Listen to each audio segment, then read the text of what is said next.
Hello everyone.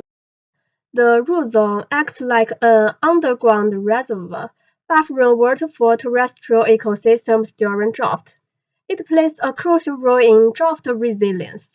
Interestingly, even though climate change has intensified and extended droughts, global vegetation has been greening.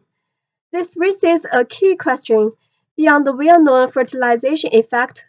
Are ecosystems also making hidden adjustments underground? To explore this, we assessed the root zone storage capacity over the past 40 years. We found that global root zone storage capacity has increased by about 11%. In total, that's roughly 1,652 cubic kilometers of water, the equivalent of 42 three-George dams. However, these changes are not uniform. About 65% of vegetated areas show an increase, while 35% show a decrease. Looking across land cover types, 9 out of 12 major ecosystems have increased their root zone storage capacity, but in 3 relative arid types, such as shrublands and barren areas, root zone storage capacity has decreased. This may indicate that resilience in these ecosystems is reaching its limits, with potential risk of degradation in the future. We also compared these underground changes with above-ground greening.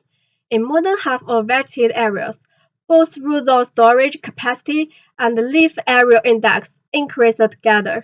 This suggests that most terrestrial ecosystems have enhanced their underground storage capacity to cope with intensifying droughts, while simultaneously sustaining global greening over the past 4 decades.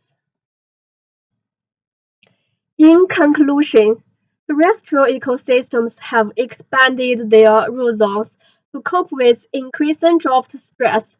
This is a widespread but often overlooked mechanism. The implication is clear. If we ignore underground root zone dynamics, we risk misjudging ecosystem vulnerability to climate change. Future assessments and models need to account for these below-ground changes. Thank you.